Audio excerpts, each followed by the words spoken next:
Deepika and welcome to कानूनी सोच। दोस्तों, आज जो हम आपके लिए जजमेंट लेकर आए हैं वो है अगर वाइफ कोशिश कर रही है कि हस्बैंड के घर में रहने की या फिर उसके रिलेटिव्स के घर में रहने की, मान लीजिए अपने सास ससुर के घर में रहने की या हस्बैंड के भाई बहन के घर में रहने की वो कोशिश कर रही है, तो आप उन्हें उससे रोक सकते हैं। इस जजमेंट के अनुसार वाइफ को ये अधिकार नहीं है कि वो अपने सास ससुर के घर पे, अपने किसी भी हस्बैंड के रिश्तेदार के घर पे या हस्बैंड के घर पे रहे।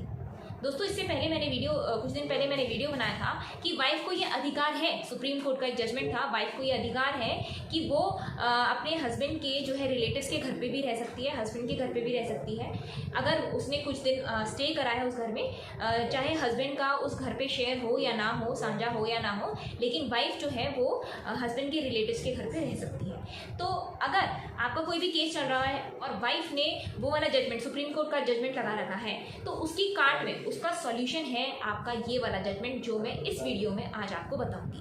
तो दोस्तों, बने रहिएगा इस वीडियो में स्टार्टिंग से एंड तक, क्योंकि ये बहुत ही इंपॉर्टेंट जजमेंट है, स्पेशली फॉर हस्बैंड। वीडियो शुरू करने से पहले दोस्तों एज यूजुअल कहना चाहूंगी, अगर आप हमारे चैनल पे नए हैं, पहली बार आ रहे हैं और अब तक सब्सक्राइब नहीं किया है तो प्लीज़ सब्सक्राइब कर लें और हाँ, नोटिफिकेशन बेल पे भी ज़रूर क्लिक कर लें, क्योंकि हम डेली ऐसी लीगल इन्फॉर्मेटिव वीडियोज़ आपके लिए लाते रहते हैं। तो दोस्तों, बिना देर करे शुरू करते हैं आज की वीडियो को। अब मान लीजिए आपका कोई भी मैट्रिमोनियल डिस्प्यूट चल रहा है, वाइफ के साथ डाइवोर्स चल रहा है, जुडिशियल सेपरेशन चल रहा है, सेक्शन 9 या मेंटेनेंस, डीवी, कोई भी मैट्रिमोनियल डिस्प्यूट चल रहा है, कोई भी मैट्रिमोनियल विवाद चल रहा है। अब उस दौरान अगर वाइफ कोशिश करती है कि वो हस्बैंड के घर में रहे या फिर अपने सास ससुर के घर में आके रहे या फिर हस्बैंड के किसी अन्य रिश्तेदार के घर में आके रहे, तो यहाँ पर आप उसे रोक सकते हैं। आपके पास ग्राउंड क्या है दोस्तों?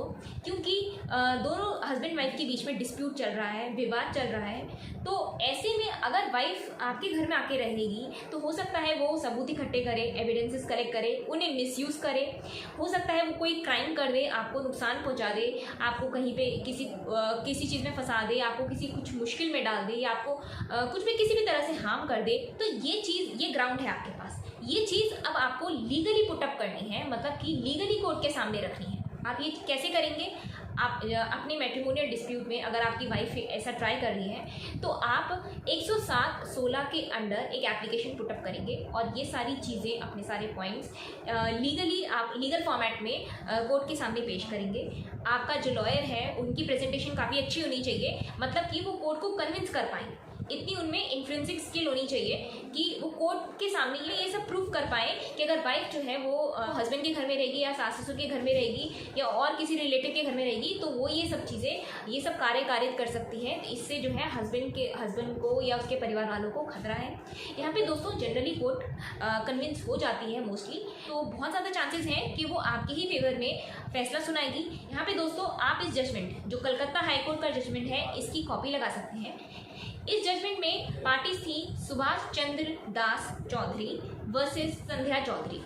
इस जजमेंट के अनुसार दोस्तों ये कहा गया है कि अगर कोई भी मैट्रिमोनियल डिस्प्यूट चल रहा है, हस्बैंड वाइफ के बीच में कोई भी झगड़ा चल रहा है, कोई भी केस चल रहा है, कोर्ट केस चल रहा है, तो उस दौरान वाइफ को ये अधिकार नहीं है कि वो हस्बैंड के घर आके रहे या अपने सास ससुर के घर में आके रहे या अपने हस्बैंड के किसी और रिलेटिव के घर में आकर रहे। तो यहाँ पर आप कलकत्ता हाई कोर्ट का ये जजमेंट की कॉपी अपनी पिटीशन के साथ लगा के आप अपने केस को स्ट्रॉन्ग कर सकते हैं। आप अपनी वाइफ की एंट्री अपने घर में रोक सकते हैं। दोस्तों, यहाँ पे मैं आपको एक बात और क्लियर कर दूँ, जैसे आप जजमेंट की कॉपी लगा रहे हैं तो ज़रूरी नहीं है कि अगर आपने जजमेंट की कॉपी लगा दी अपनी पिटीशन के साथ में तो जो है फेवर उसी हिसाब से होगा, उसी जजमेंट के हिसाब से होगा, मतलब जो डिसीजन उस जजमेंट में लिया गया है वही जजमेंट आपके केस में भी लिया जाएगा। ऐसा ज़रूरी नहीं होता है। ये जजमेंट की कॉपी सिर्फ कोर्ट को कन्विंस करने की कोशिश होती है। अगर कोर्ट कन्विंस हो जाती है, अब कोर्ट कन्विंस कब होगी?